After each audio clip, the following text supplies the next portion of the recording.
Bharat news में नमस्कार। आपके साथ मैं हूं खुशबू। दोस्तों, आज मैं हाजिर हूं हमारे उज्जवल भारत न्यूज के खास कार्यक्रम स्टार्स ऑफ मीरा भाईंदर में। इस खास पेशकश में हम मीरा भाईंदर के उस स्टार मेहमान से आपकी रूबरू करवाते हैं जिनका योगदान इस मीरा भाईंदर शहरवासियों के लिए भी खास है। तो आइए देखते हैं हमारा कार्यक्रम स्टार्स ऑफ मीरा भाईंदर। नमस्कार, मैं हूं रवि टुन्ना और आप सभी दर्शकों का हमारे उज्जवल भारत न्यूज के special programme stars of Mira Bhayandar में बहुत बहुत स्वागत है। दोस्तों, जैसा कि नाम है स्टार्स ऑफ मीरा भाईंदर, जी हाँ, तो हम ऐसे शख्सियत से आपको रूबरू करवाएंगे जिन्होंने अपने जीवन में कठिन परिस्थितियों में भी, कठिन समस्याओं के बावजूद भी बहुत बुरे वक्त से अपने आप को संभाला है और एक अच्छा मुकाम पाया है इस सोसाइटी में। और जी हाँ दोस्तों, जिन्होंने अच्छा मुकाम पाया है और इस मीरा भाईंदर की तरक्की में उनका योगदान रहा है, हम ऐसे व्यक्तियों से आपका परिचय करवाएंगे, आपको रूबरू करवाएंगे और जानेंगे उनसे कि कैसे किन किन परिस्थितियों में वो अपने आप को संभाला है। दोस्तों, हमारे यह कार्यक्रम उन युवाओं के लिए भी एक प्रेरणादायक साबित होगी जो कि लाइफ में कुछ आगे बढ़ना चाहते हैं। तो देखते रहिए हमारा नया कार्यक्रम the stars of Mira Bhayandar.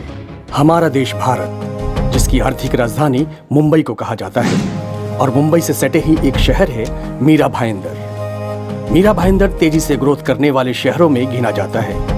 लगभग 50 वर्ष पहले मीरा भाईंदर एक गांव जैसा था, लेकिन आज के समय में यह शहर एक महानगर की तरह दिखने लगा है। इस शहर में जो भी व्यक्ति आया है और उसने अपने मेहनत के बल पर समाज में एक अच्छा मुकाम बनाया है और साथ ही साथ मीरा भाईंदर की तरक्की में योगदान दिया है, हम उन्हें स्टार्स ऑफ मीरा भाईंदर की उपाधि से नवाजते हैं।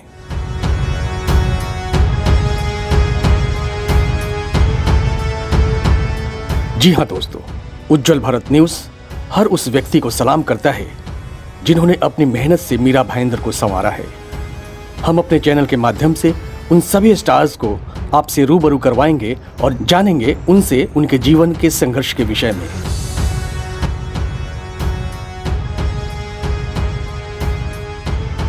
दोस्तों, आज के हमारे स्टार्स ऑफ मीरा भाईंदर के स्टार मेहमान हैं मीरा भाईंदर के सबसे पुराने व जाने माने दवा व्यवसायी श्री हनुमंत रामकृष्ण घाटगे।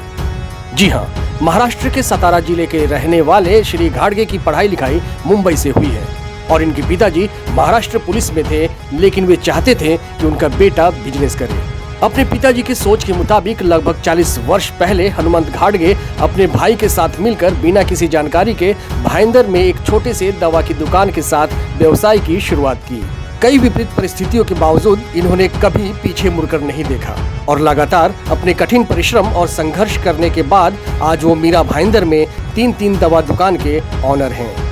आइए हम सुनते हैं हनुमंत रामकृष्ण घाटगे के जीवन से जुड़ी अनछुए पहलुओं के बारे में और उनके जीवन के संघर्ष और सफलता की कहानी उन्हीं की जुबानी। श्री हनुमंत रामकृष्ण घाटगे।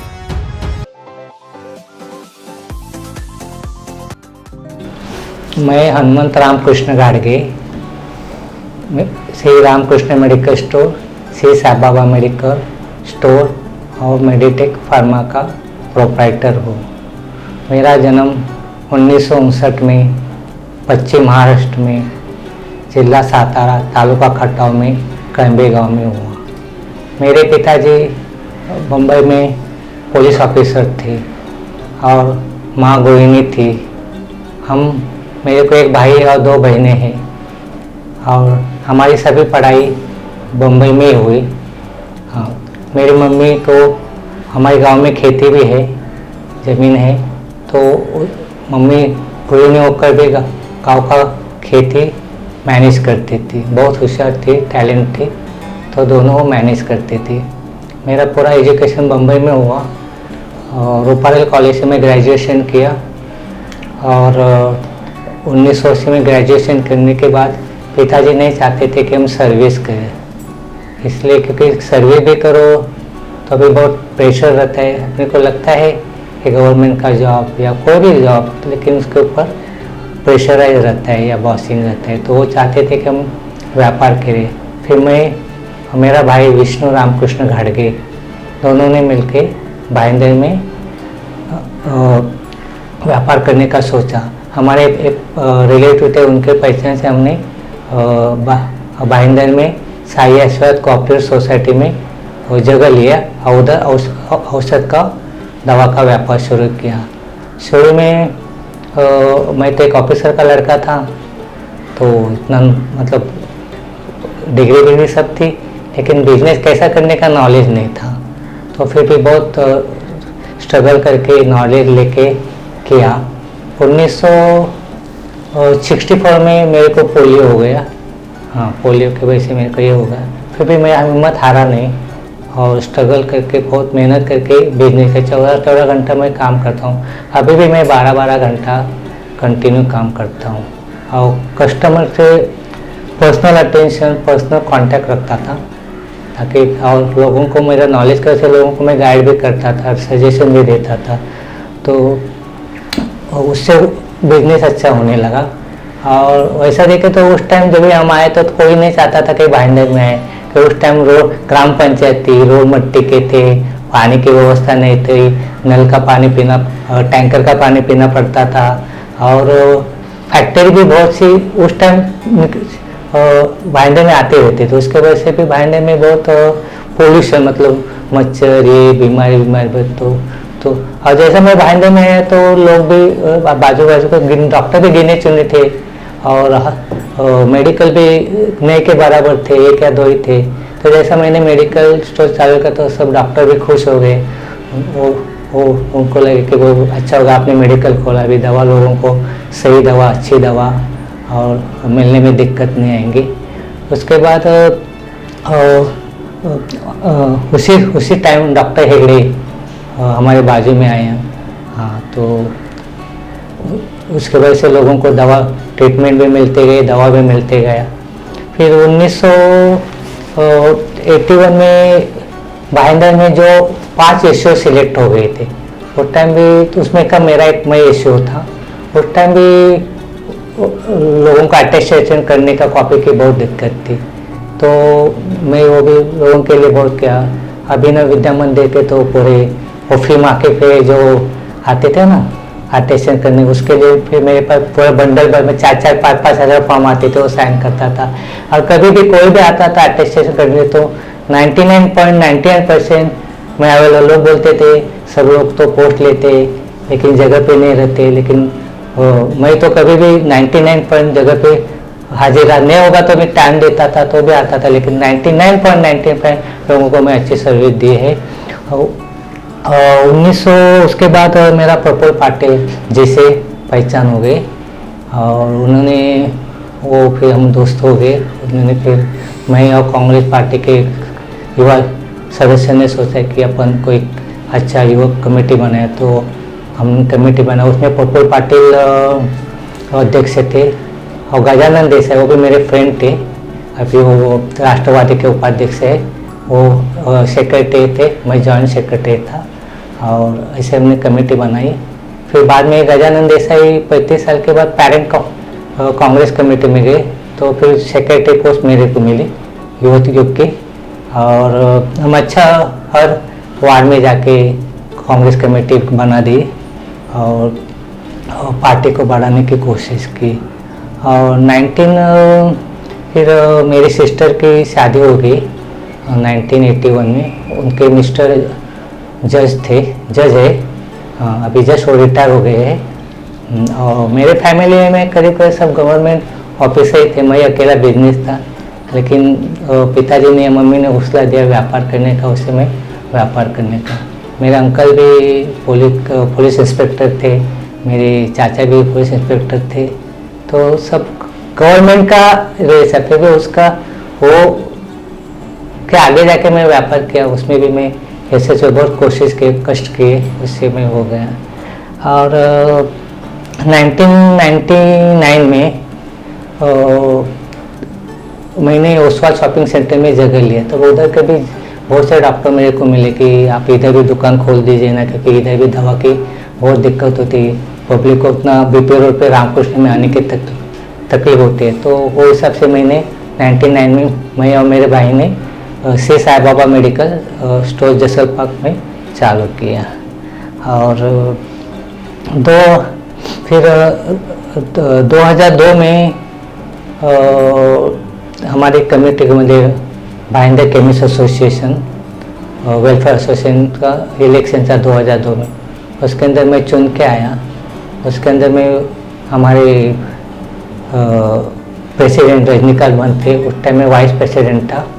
हाँ, उसके बाद हमारे ऑल ओवर इंडिया के सेक्रेटरी जगन्नाथ सिंधे, महाराष्ट्र के मिस एसोसिएशन के अध्यक्ष, उन्होंने उस टाइम इलेक्शन के बाद मेरा तो ढानों का मैं ट्रेजरर था। हाँ, ट्रेजर कुछ कालावर्ष के बाद कुछ वजह से उधर का सेक्रेटरी पोस्ट भी खाली था, तो जगन्नाथ सिंधे ने भाईंदर में आके एक कमेटी में डिक्लेयर किया कि ये मेरा रोल ढानू के सेक्रेटरी, उस टाइम में सेक्रेटरी और ट्रेजर दोनों मेरे पास पोस्ट था। वैसा तो हमारा एसोसिएशन बोले तो रजिस्टर एसोसिएशन है, बहुत अच्छे। अभी एसोसिएशन में मैं सीनियर एडवाइज़र हूँ। हमारे एसोसिएशन में अरविंद जैन प्रेसिडेंट है, जो गारोडे जी और सेक्रेटरी बहुत अच्छी है, उसमें मैं सीनियर सिटीजन हूँ। तो अभी भी मैं सीनियर हूँ, तो हाँ सीनियर है, इस वजह से वो सब लोग मेरे से एडवाइस लेते, सजेशन लेते और मेरा जो डिसीजन है वो एक्सेप्ट करते हैं। और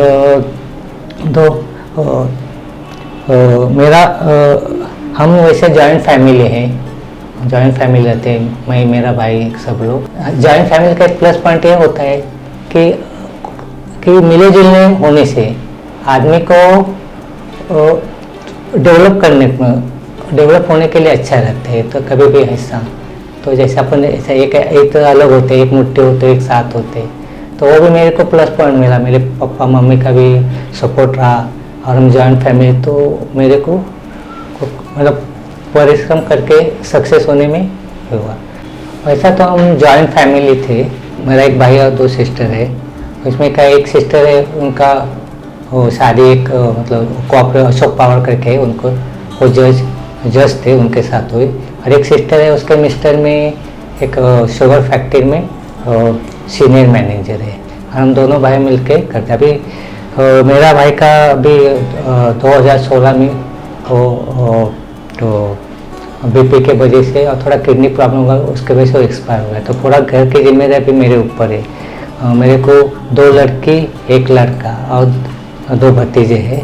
हाँ, तो एक भतीजा है, वो B.Pharm किया, MBA किया और यूनिक डिज़ाइन करके कंपनी, उसके अंदर एग्जीक्यूटिव मैनेजर है और ज़्यादा तो वो बाहर ही रहते हैं। अभी उसको वो थोड़ा मतलब बाहर का नॉलेज रहता था कि वो भी एक्सपोर्ट इंपोर्ट का बिजनेस चालू करना चाहता है। और दूसरा एक भतीजा है, वो मेरे साथ ही रहता है। वो श्री साई बाबा हैंडल करता है। मैं रामकृष्ण में बैठता हूँ। मतलब अभी जो कोरोना चालू होगा था, तो 26 जून 2020 में मेडिटेक फार्मा चालू किया डॉक्टर हेगड़े के संयोग से। हॉस्पिटल उनका ये, उनके संयोग से उनका मेरे ऊपर विश्वास है और 40 साल का एक्सपीरियंस है, इसलिए उन्होंने मेरे को अपने साथ लिया है। क्योंकि जितना एक्सपीरियंस आता है तो उस आदमी कंफर्टेबल काम, इसलिए जो अभी कोरोना में जो अवेलेबिलिटी होती है रेमडेसिविर की, कि करीब 99% सब जगह मतलब हुई थी। मतलब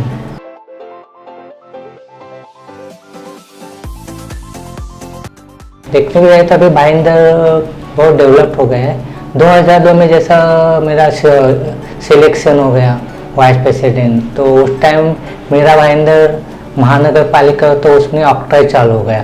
ऑक्ट्राई चालू होने के वजह से प्रॉब्लम क्या था कि उस time local taxes plus octroi, तो दवा महंगी होती थी। तो सब व्यापारी लोग मेरे पास आए और फिर हमने एसोसिएशन की तरफ से फिर नगर पालिका में अप्रोच हो गए कि भाई भाईंदर दवा तो इसेंशियल सर्विस में आता है और भाईंदर में रोग राय 365 दिन रहते हैं। तो उस टाइम महापौर मायरा मेंडोसा थी और माननीय प्रथम आमदार गिलबर्ट जी को मिला। फिर उस टाइम स्टैंडिंग कमेटी के चेयरमैन मोहन पाटिल से उन्होंने मिला। तो ये और कमिश्नर अपना SD सिंधे थे। तो गिलबर्ट जी और मोहन पाटिल जी ने इस मामले में ऑक्ट्राई गठन में बहुत ऐसा है कि ऑक्ट्राई लगने के बाद जाना बहुत मुश्किल होता है। तो फिर भी इन लोगों ने मेरे को इतना सहयोग किया कि पूरा वो ऑक्ट्राई घला दिया। तो एक इतिहास है कि भारत में बोलो, इंडिया में बोलो, उस टाइम किधर भी ऑक्ट्राई गया नहीं। उस टाइम सिर्फ भाईंदर में ऑक्ट्राई का अपना उस टाइम शुरू में कांग्रेस के राष्ट्रीय अपना राज्य के कार्यकारी अध्यक्ष मुजफ्फर हुसैन जी ने भी मेरे को बहुत उस टाइम हेल्प किया। उस टाइम कांग्रेस और राष्ट्रवादी का राज्य था, इसलिए वो सब लोग मेरे कांटेक्ट में थे और कोऑपरेट में थे, पर्सनल पहचान की थी। तो जो अशक्य थे वो कोशिश, क्योंकि ऑक्टर घालाना पूरा मतलब किधर भी इंडिया में और महाराष्ट्र में किधर भी ऑक्टर नहीं गया। सर एक क्वेश्चन हमारे दर्शक जानना चाहेंगे कि हाँ। ऑक्टाइल क्या है? हाँ? ये ऑक्टाइल क्या है? ऑक्टर क्या है, जब ये माल आता है ना, अभी देखो टैक्सेस तो मतलब गवर्नमेंट तो टैक्स भी लेते हैं और नगर जब बम्बई के या किधर से महानगर पालिका में माल आता है तो उस टाइम उधर हटा के उनसे म्यूनसिपालिटी जो उनके खर्चे के लिए, इनकम के लिए ऑक्टर लेती थी। ओके, वो टैक्स एक तरीके से। हाँ एक्स्ट्रा। तो लेकिन उससे क्या होता था, बाकी का ठीक है लेकिन दवा तो इसेंशियल सर्विस है ना, तो उनको मैं समझाया और उन लोगों ने भी एक्सेप्ट किया। तो महानगर पालिका का बाद में श्री प्रथम आमदार गिलबर जी का, मोहन पाटिल जी का, मायरा मिंडो जी का, मुजफ्फर हुसैन जी का और मीरा भाईंदर महानगर का, इसलिए मैं बहुत शुक्रगुजार हूँ कि उन्होंने मेरा बात सुन के एक्सेप्ट किया, कि बहुत मेरे लिए मायने रखता। तो वो आज तक चला आ रहा है कि अभी तो उसके बाद क्या हुआ, इंक्लूसिव हो गया। तो इंक्लूसिव होने के बाद कोई टेंशन नहीं, और ऐसा ऑक्टर भी गया उसके बाद इंक्लूसिव होगा तो हमको टेंशन नहीं। कि उस टाइम भी बहुत, अभी कोई फूड प्रोडक्ट है 15-15, 12-12 टक्का ऑक्टर लगता था, तो वो फिर कैसे है। और दूसरा बात है, अभी समझो माल आया था, तुमने भाईंदर में दिया तो नहीं लगा निकाल, लेकिन वो भाईंदर के बाहर गया तो उनको ऑक्टर देना पड़ता था उधर का, लेकिन रीइन्वेस्टमेंट नहीं होता था। तो व्यापारी लोगों को, जैसे डिस्ट्रीब्यूटर लोगों को भी बहुत दिक्कत थी। तो श्वेता डिस्ट्रीब्यूटर के जो मालिक है कैलाश सिंगल, तो उन्होंने भी, वो था मेरे साथ। बाद में बहुत एक प्रशांत रानी करके एक था, उसका भी हमको हेल्प हुआ। बहुत से भट्ट काका थे। तो उस टाइम की जो टीम थी उन्होंने सबने, जोशी करके भी एक था हमारे साथ, तो उन लोगों ने, हम सब ने मिलके कोशिश की। अभी भाईंदर बहुत सुधरा है, अभी तो कोई प्रॉब्लम है। माल उस टाइम माल मिलने का भी बहुत तकलीफ, अभी कोई, हाँ। और उस टाइम फिर भी, उस टाइम भी मैंने, आप मानेंगे नहीं, कोशिश किया कि भाईंदर में सभी दवा मिलना चाहिए किसी भी हालत में। तो अभी भी लोग, अभी भी डेफिनेटली किधर भी दवा नहीं मिलेगा तो रामकृष्ण मेडिकल में दवा मिलेगा। तो इतना मैं अभी भी मेंटेन करता हूँ खुद को कि कोई भी दवा होगा तो अपने पास मिलना, लोगों को बम्बई में जाना नहीं पड़े। अभी तो भाईंदर में बहुत डेवलप होगा, अभी अच्छे अच्छे डिस्ट्रीब्यूटर भी आया है। श्वेता डिस्ट्रीब्यूटर है, बाद में अर्पित फार्मा है, बहुत अच्छे। बाद में गारोडे डिस्ट्रीब्यूटर भी अच्छे रहे, और चैताली डिस्ट्रीब्यूटर है, बहुत अभी अच्छे। अभी तो करीब सब डिस्ट्रीब्यूटर भाईंदर में कवर हो गए। तो सर एक बहुत ही अहम सवाल है कि अभी 7-8 महीने पहले से एक कोरोना का जो काल आया है, तो उस समय बहुत ही एसेंशियल सर्विस में मेडिकल को रखा गया था। तो आप लोग एक अलग हट के काम किया इस मीरा भाईंदर शहर वासियों के सबके। तो उस लॉकडाउन में क्योंकि जरूरतमंद लोगों को, जो भी जिसको भी तबीयत खराब होती थी, हॉस्पिटल एक्सेप्ट नहीं करता था, तो उनको दवा पे जिंदा रहना पड़ता था, किसी से फोन करके इस समय क्या।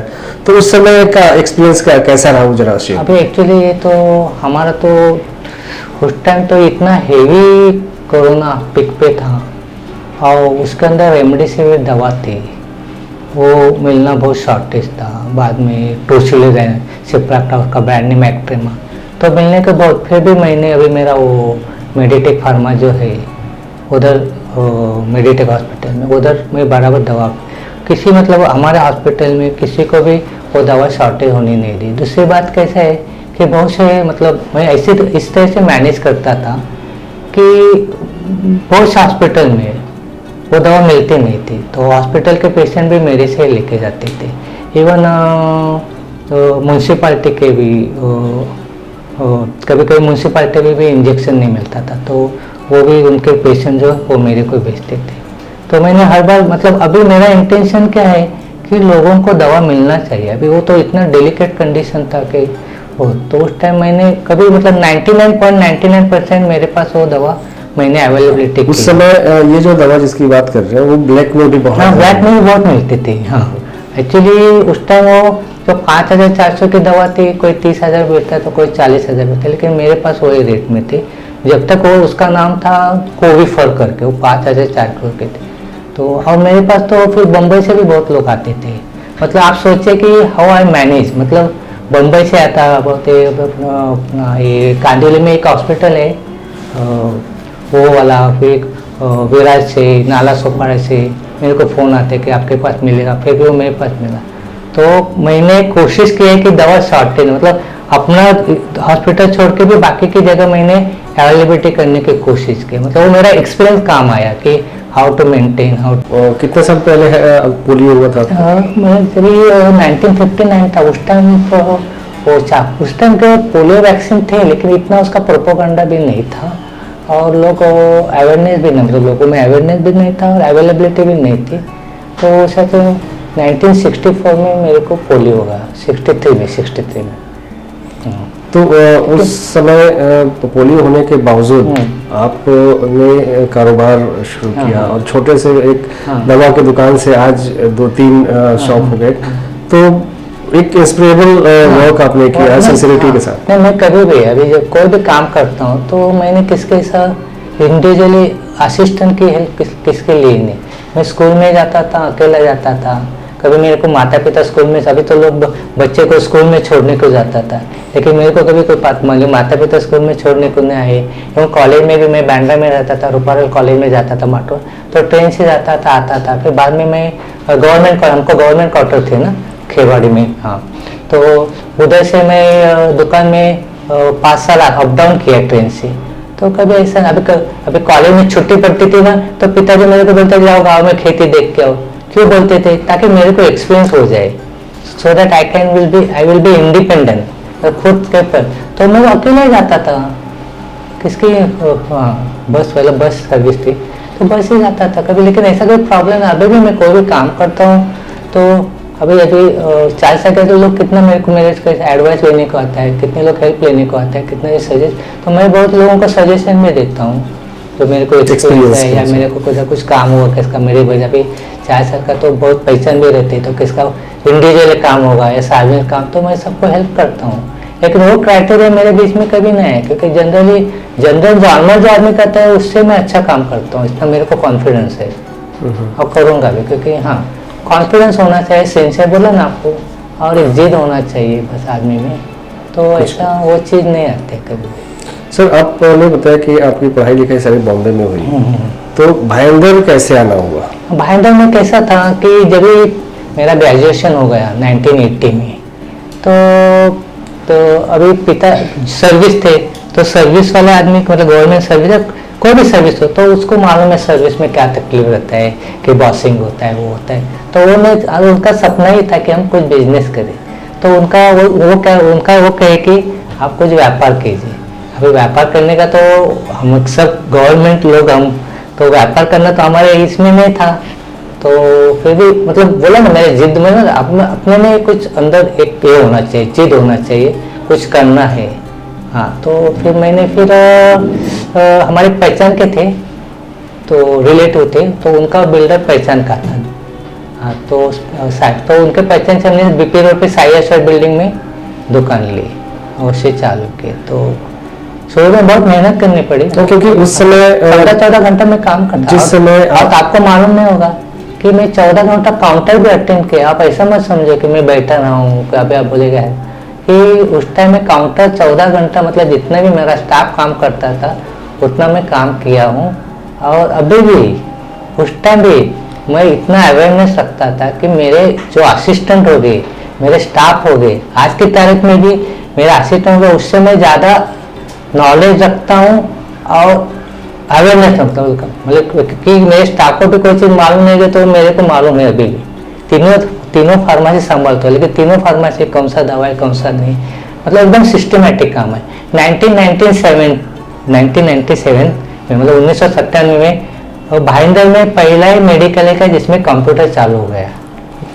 हाँ, मेरे को लगता है भाईंदर में क्या विराट तक भी पकड़ेगा तो ही चले, किसी के पास कंप्यूटर सिस्टम नहीं थी। 19 कम कर अभी 23 साल हो गया, मतलब लोग तो अभी कंप्यूटर वापरने लगे। अभी तो उस टाइम से मेरे पास शॉप कंप्यूटर रखता पूरा, अभी सब A to Z, मतलब ऐसा नहीं, मतलब कुछ करने के अभी कुछ लोग अभी इंटरेस्ट लेने लगे, अभी कानून बन गया, लोग कंप्यूटर लाने लगे, लेकिन मेरे को 97 में तो जस्ट कंप्यूटर के इंटरव्यू, उस टाइम से मैं मतलब कुछ करना है, कुछ ये करना है तो आदमी में इच्छा होना चाहिए, तो आदमी कुछ भी कर सकता है। हाँ, तो उसका वो आप बोलते हैं हैंडीकैप का कुछ उसका मायने रखता ही नहीं मेरे लाइफ में कभी, और ऐसा हुआ नहीं। अभी किधर भी मैं जाता हूँ तो मेरा काम है, तो जो रेगुलर नियम है, अभी मैं गवर्नमेंट ऑफिस में जाता हूँ, किधर जो नियम है वो फॉलो करता हूँ, और मेरा अभी तक कोई भी काम रुका नहीं है। क्यों? कि कोई भी अपन मतलब इसलिए तुमको नॉलेज होना चाहिए सब चीज़ का, कुछ हर चीज़ के नियम होते हैं। अभी हमने ऑक्टाई डालाया तो मैं उसको फॉलो करना चाहिए था, तो मैंने उनको फॉलो किया, वो नियम रहते हैं तो उनको वो फॉलो किया तो काम होता है। कोई भी गवर्नमेंट में डिपार्टमेंट जाओ, किधर भी जाओ, अगर आप जो नियम फॉलो करेगा तो भी आपका काम होता है। तो ऐसा, और कभी भी मेरा अभी तक तो कभी काम किधर अटका नहीं सर। हाँ, वन टाइम जाता हो तो वन टाइम में काम होता है। हाँ, क्योंकि हाँ पहले तुम तो कोई भी काम करते हो तो उसके नियम जानो, ये करो, तो तुम्हारा काम किधर, मेरे को नहीं लगता किधर कोई काम अटकता है। हाँ सर, फॉर्मेलिटी भी रहते हैं उसके, वो भी तुमको फॉलो करना चाहिए, क्या करना चाहिए, कौन सा रूल्स है, क्या है उससे। तो मतलब अभी तक लाइफ में तो सब अच्छा है, मतलब जैसा मैं चाहता था वैसा ही होगा। क्यों? एक पिताजी पुलिस ऑफिसर थे, तो पुलिस ऑफिसर बोलते बहुत स्ट्रिक्ट रहते हैं, डिसिप्लिन। पुलिस ऑफिसर बोले मिलिट्री, तो उनको क्या डिसिप्लिन के बहुत पाबंदी, तो उनका जो था ना तो वो बहुत स्ट्रिक्ट थे, हमारे बारे में बहुत स्ट्रिक्ट, तो उनका जो डिसिप्लिन के वजह से ये मैं इतना कर सका हूँ। लाइक हाँ, बहुत स्ट्रिक्ट रहते हो, उनको स्ट्रिक्टली ये चाहिए, वो काम उसी टाइम होना चाहिए, ऐसा तुम बोलेगा बाद में तो नहीं चलता है उनको। तो वो हाँ, तो वो हिसाब से वो संस्कार मतलब वो मेरे पे आ गए, इसलिए हमने सबसे बड़ा मेरे गुरु हमारे माता पिता ही है। हाँ, अभी मेरी मम्मी गृहिणियों को भी खेती हैंडल करती थी, तो वो भी मेरे दिमाग में आता था, वो दोनों चीज मैनेज करते हैं ऐसा, तो वो एक इंस्पिरेशन रहता है। तो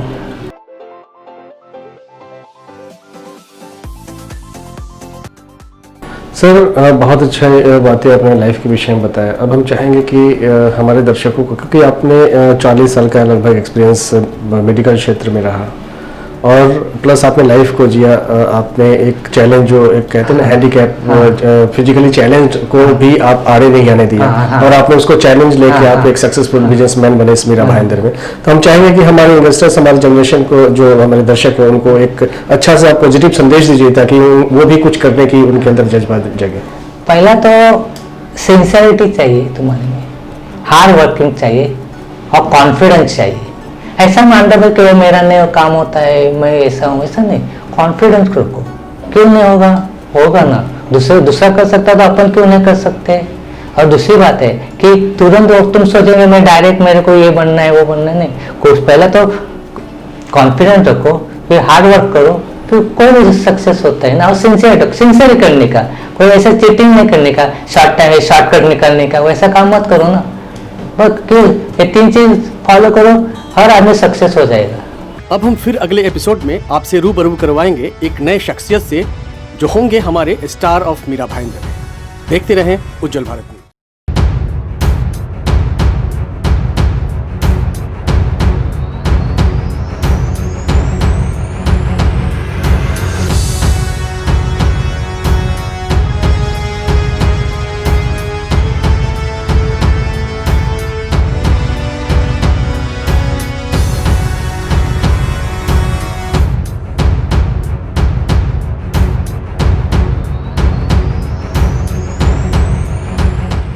दोस्तों, आपको हमारा यह कार्यक्रम कैसा लगा? हमारे स्क्रीन पर चल रहे स्क्रॉल में दिए गए मोबाइल नंबर पर हमें जरूर बताएं। अगर कोई सुझाव देना हो तो भी हमें जरूर दें।